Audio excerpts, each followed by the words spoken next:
tenho pouco. Agora, quando você fala do cristianismo, o cristianismo ele está acima de qualquer cultura. Né? Algumas pessoas até falam da supremacia do cristianismo, mas eu não quero trazer dessa forma. Mas eu quero trazer para os irmãos de forma que o cristianismo ele veio para que possa fazer uma leitura das nossas vidas e que a gente possa ter em mente que não é nós que escolhemos o que nós devemos ou temos que fazer. Existe uma regra de fé e prática e nós é que devemos estar subordinados àquilo ali. Amém? Bom, entrando mais ou menos um pouquinho mais no conteúdo que eu tenho para trazer para os irmãos, um livro bastante interessante, chamado Retorno à História do Pensamento Cristão, e eu também quero falar um pouco de pensamento cristão aqui para os irmãos, porque essa cosmovisão ela depende intrinsecamente desse pensamento cristão que tem que estar em nós, que essa sociedade de hoje ela alterou. A gente sabe que tem muitas inversões de valores hoje em dia. Eu estava conversando outro dia, acho que ontem mesmo, assim, meu Deus, como os valores estão invertidos. O que antes era certo é errado, o que é certo e o que é errado agora é certo. E as pessoas têm perdido a noção. E nós, como cristãos, precisamos ter isso firme para que a gente não entre nessa linha também, não se perca nos nossos conceitos. Aquilo que é conceito cristão, aquilo que é pensamento cristão, e é preciso que a gente tenha isso firme em nossa mente, em nosso coração, para que a gente possa, isso é responsabilidade de cada um de nós. Eu estava escrevendo um texto para um amigo, e eu estava falando assim para ele,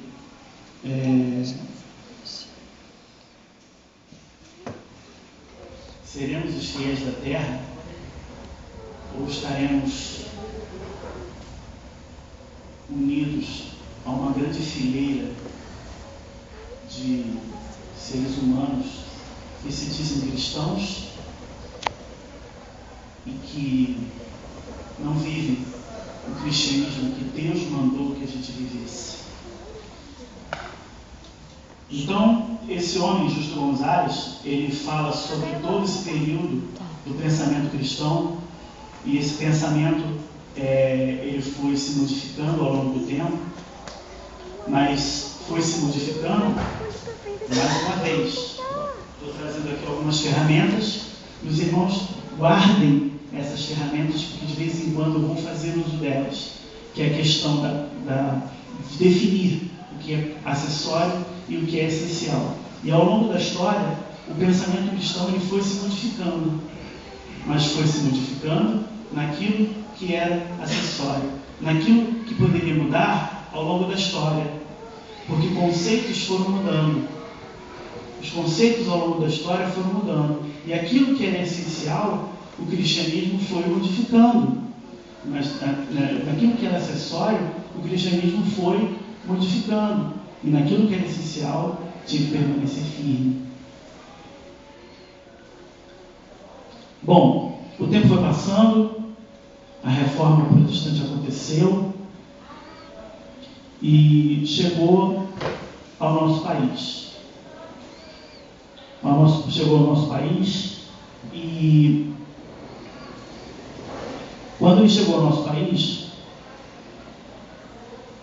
duas missões elas foram identificadas. Passando por outro momento nessa nossa palestra, eu vou falar agora um pouco da história da Igreja Evangélica aqui no Brasil, tá? Tudo isso que eu estou tentando, não sei se eu estou conseguindo alcançar os irmãos, se os irmãos estão conseguindo compreender o que eu estou querendo dizer, mas a minha intenção aqui mais uma vez, repito, produzir em nós um pensamento cristão. Priorizou a unidade em detrimento da verdade.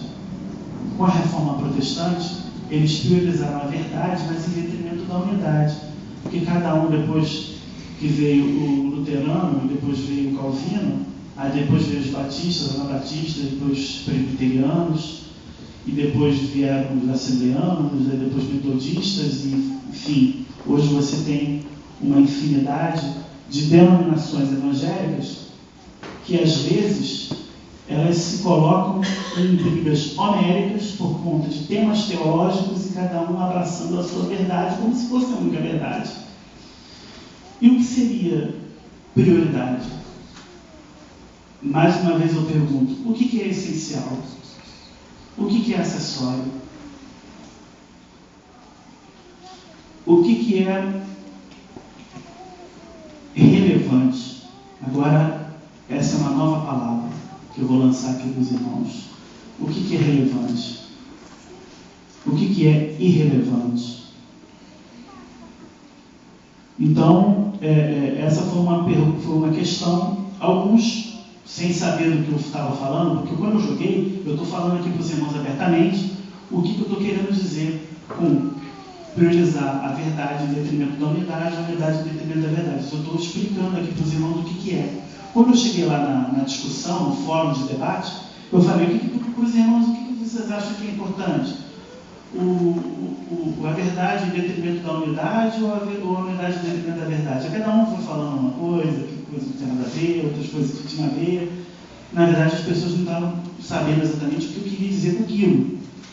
Mas eu só queria provocar o pensamento cristão de algumas pessoas. Na verdade, isso a todo momento tem que acontecer conosco, nós mesmos. Nós temos que provocar o nosso próprio pensamento cristão. E, na verdade, esse alimento, essa sessão de informação, de conhecimento, enfim, esse seminário que a gente está provocando aqui, a gente quer provocar os irmãos a uma reflexão, a uma consciência, né, do que é relevante, do que é irrelevante, do que é acessório, do que é essencial. E um dos problemas do protestantismo de missão é de Jesus. Fidelidade. Nós sairemos daqui com a certeza de que eu preciso ser minoria. Eu preciso fazer parte daquela minoria. Eu não quero ser como os 10 espias. Eu quero ser como aqueles 2. A maioria queria apedrejar os 2. Vocês vão levar a gente para a morte. Vocês acham que realmente Deus vai levar a gente para lá? Vencer aquelas muralhas? Derrubar os gigantes? Vocês são doidos. Apedreja esses caras. Se Moisés não intervém e dá essa dura, dizendo da palavra de Deus, da revelação da palavra de Deus sobre aqueles 2 que eram minoria, eles iriam ser apedrejados, como muitos foram ao longo da história, a começar por Estevão, que foi o primeiro mártir da igreja. Ele chegou para o povo e deu um banho de Bíblia, chegou expôs o Antigo Testamento, propôs e enfatizou e mostrou, revelou de forma indubitável de que aquele que tinha sido crucificado era o Cristo de Deus vivo, que é a teologia onde o homem é o centro. É um absurdo um treco desse. Mas é porque na verdade, os homens, quando começaram a demitologizar, isso é um processo gradativo. Veio primeiro o liberalismo, depois o existencialismo. Então, primeiro que você demitologiza a autoridade da Bíblia. Transforma tudo isso em saber científico. Depois você não se preocupa mais com o fator metafísico. Você não se preocupa mais com o que virá. Você não se preocupa mais com o que vai acontecer, com a vida depois da morte. Você só se preocupa em que a proclamação do Evangelho transforme a sua vida para viver aqui bem, para de repente influenciar as pessoas, tudo exatamente como Jesus quer que você faça, exatamente igual. Mas você não se preocupa com o amanhã. Você não se preocupa se você vai morar no céu ou se você vai morar no inferno. Você não se preocupa com isso. verdade, isso não é importante. Estou falando aqui do existencialismo, né? Eu estou pregando aqui, não falando que é verdade não, tá? E depois disso tudo, vem o antropocentrismo, que você fala, você não estuda, você estuda a teologia, mas a teologia não é o estudo de Deus, é o estudo daquilo que pode ser observado. A ciência da religião também é muito isso. O antropocentrismo é muito o fundamento da ciência da religião, porque você não observa Deus porque ele não pode ser observado. Já disse um bom teólogo que Deus não existe. Se Deus existisse, ele estaria dentro do nosso saber, do nosso entendimento. Ele está acima de tudo isso. Deus, quando se revela a Moisés, ele não fala que ele existe. Ele fala, eu sou. Então Deus não existe. Como disse um teólogo, eu gostei muito do que ele disse um dia, eu pregando numa viagem missionária, eu falei aquilo. Deus, ele não é para ser compreendido, ele é para ser simplesmente adorado. Porque Deus, ele não existe, ele simplesmente é. Deus é. E como Deus é, ele não pode ser compreendido. Ele não cabe na nossa finitude da nossa mente humana.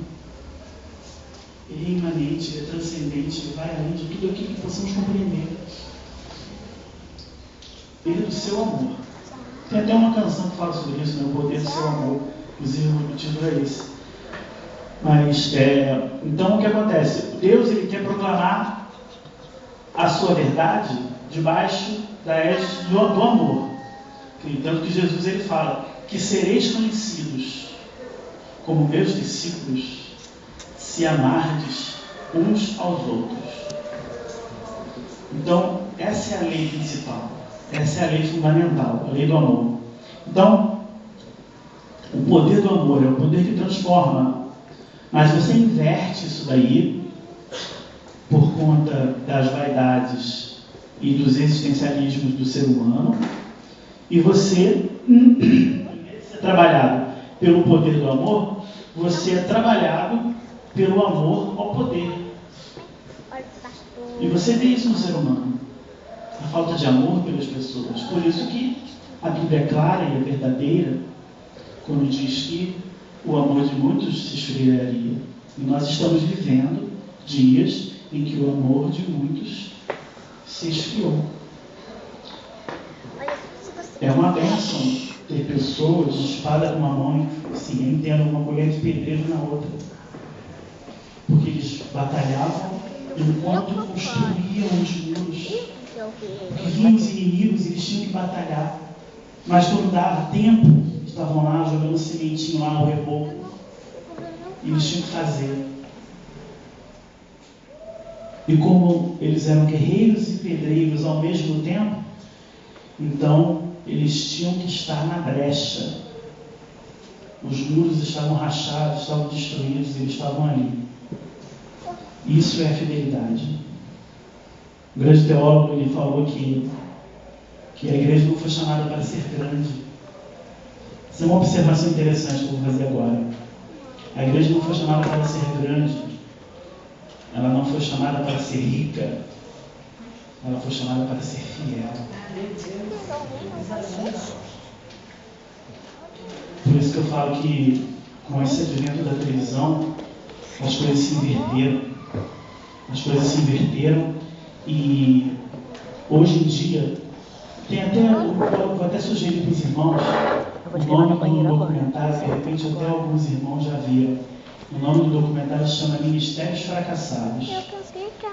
Ele é de um blog na internet que chama Voltemos ao Evangelho, onde tem o Paulo Júnior, pastor Paulo Júnior, pastor Paul Washer, que são pessoas que estão usando, né, os meios de comunicação de massa, mas não para ser celebridade. Veja, porque eu estou falando que algumas coisas acontecem e você vê a diferença na atitude de uns e de outros.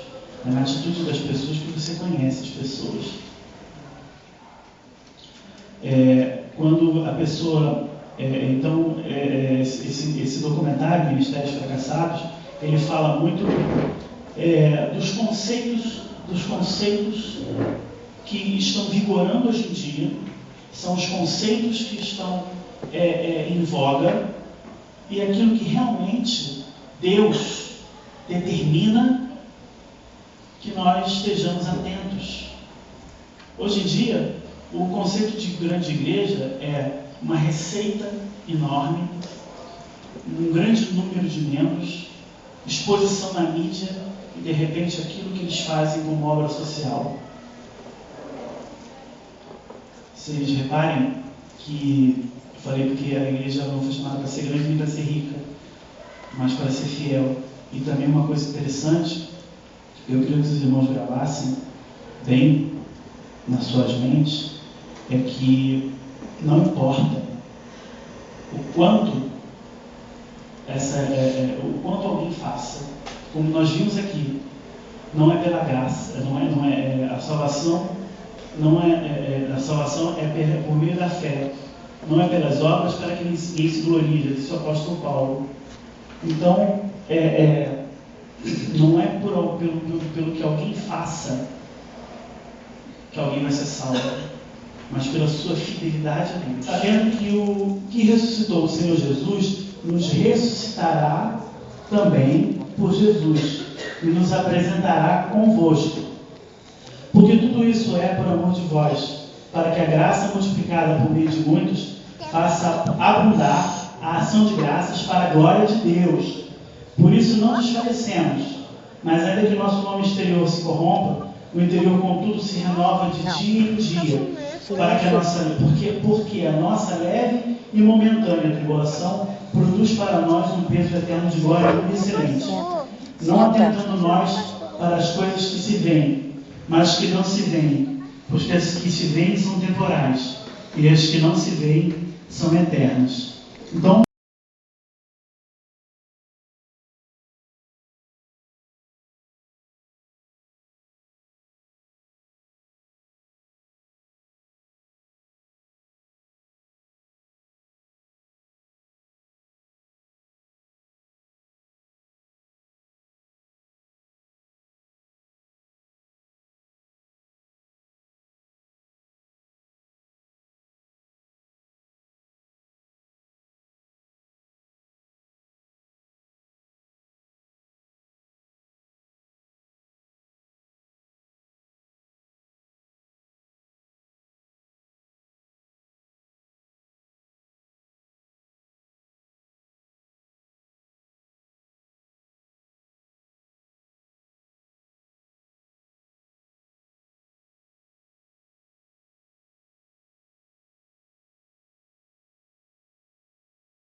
Glória a Deus.